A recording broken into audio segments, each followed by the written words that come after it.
More on the Rowlatt Acts can also be found on page 6 of the narrative.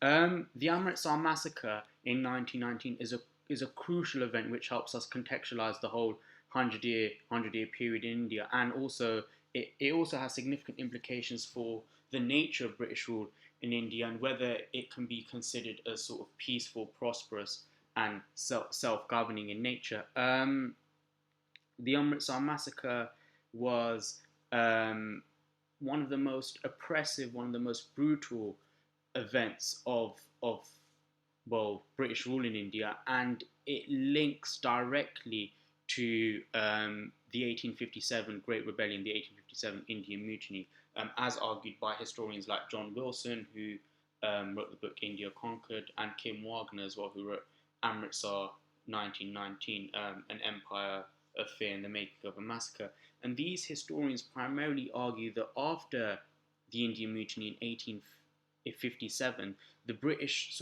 they ruled in fear of another anti-colonial rebellion, okay?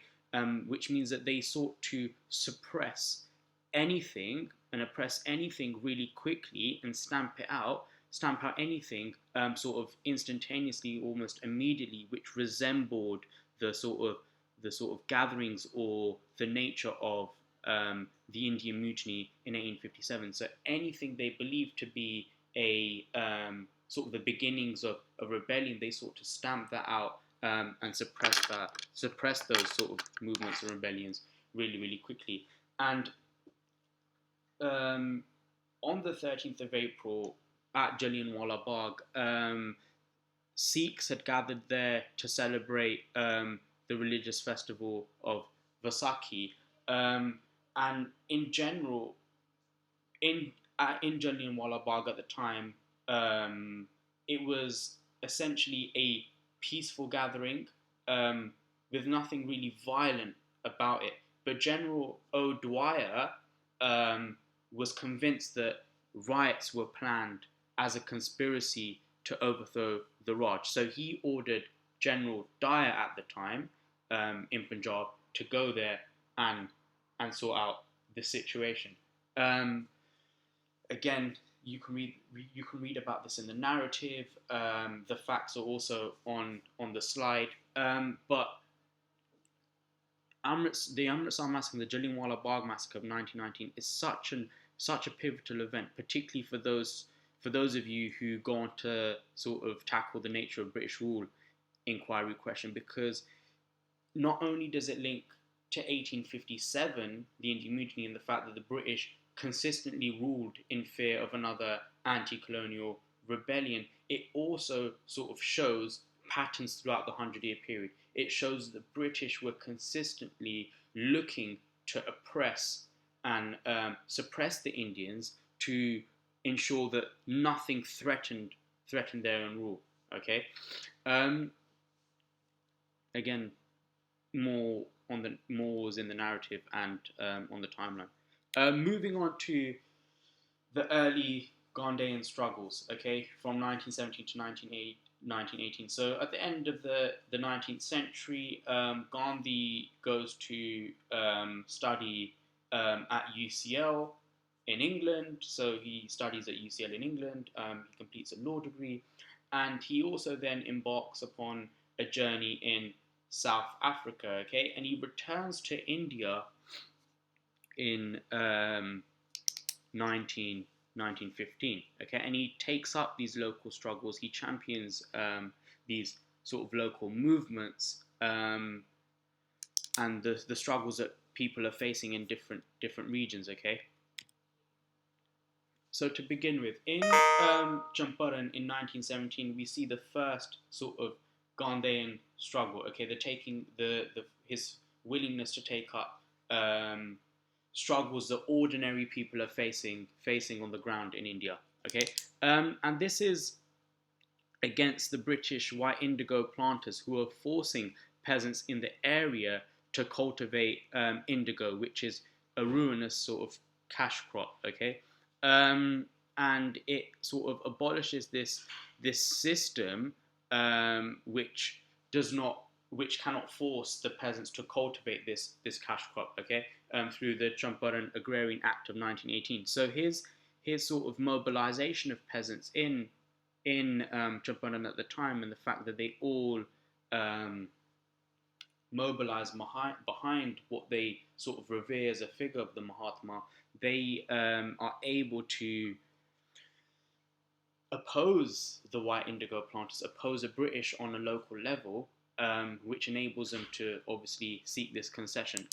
Despite the fact that it abolished this oppressive system of forcing the peasant cultivators to grow the ruinous cash crop, that doesn't mean that peasants were no longer sort of oppressed by the British in these local areas. Okay, moving on to the Kheda district of Gujarat. Similarly, the peasant proprietors in the Kheda district of Punjab, they had faced a variety of sort of struggles, such as the destruction of crops by late rains, a sudden rise in agricultural wages, high rate of inflation, and the outbreak of the bubonic plague, which contributed to unusual hardship, particularly for the rich peasants in the area. Again, this was primarily as a result of the effects of the First World War as well, and how it had drained India financially, and how that also had social implications for those on the ground in India, particularly the ordinary people. So again, Gandhi appears to take up a local issue, a local struggle, and what the peasants are asking for is a remission of land revenue. Okay, they don't want their land to be taken away purely because of the fact that they're not able to pay their rent. Okay, so there's an initiative for a no revenue movement, which is led by local village leaders in 1917. Okay, it is the first real Gandhian peasant satyagraha, which we'll learn about next week, and it had to be called off in June after no more than a token concession. So it wasn't really effective or as successful as it was hoped to be, but it did become a solid base for future Gandhian movements in the future. So Gujarat became this sort of focal point for Gandhian nationalism going forward. In Ahmedabad, things were slightly different. Okay, so whilst Champaran and Kheda, the Kheda movements were against white planters and revenue authorities, Gandhi's intervention in Ahmedabad was a purely internal conflict between Gujarat mill owners and their workers. Okay, so the mill owners, they attempted to end the plague bonus of 1917 in a period of rising prices. Okay, and Gandhi attempted to mediate between both the workers and the mill owners.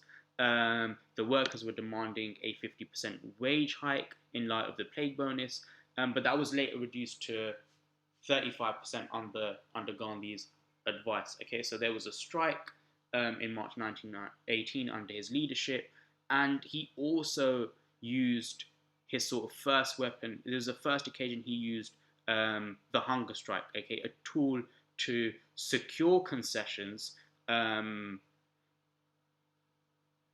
on behalf of the ordinary people against sort of the people that they were campaigning against. In this case, the mill owners, because a hunger strike would sort of evoke sympathy from many people. It would attract a lot of attention, a lot of publicity, and therefore it was difficult for the mill owners for this occasion not to give in. Okay, so the hunger strike successfully won for the workers a 35% wage increase as negotiated by Gandhi.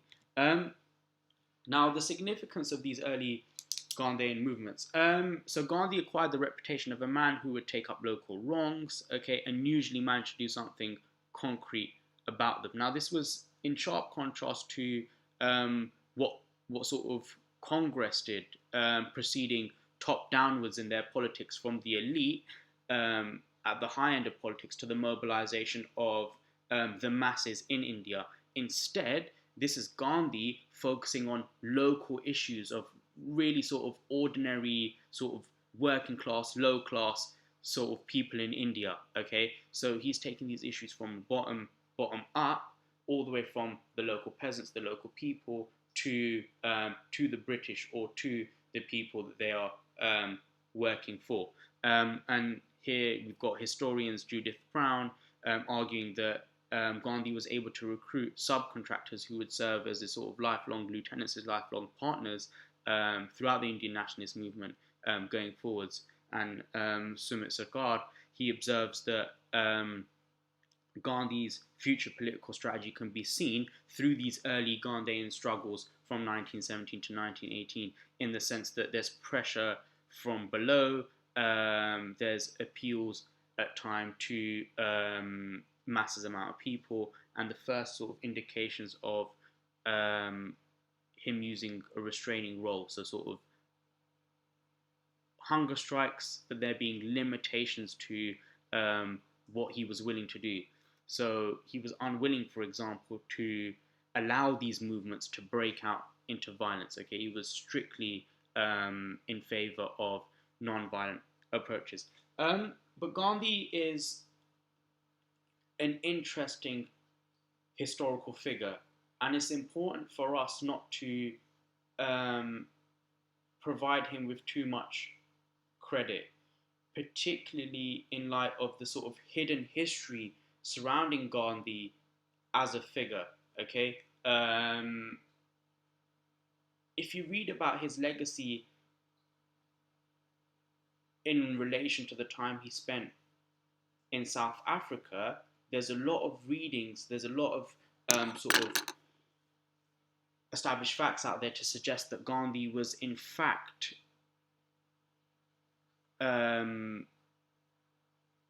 advancing sort of racist sentiments in South Africa at the time.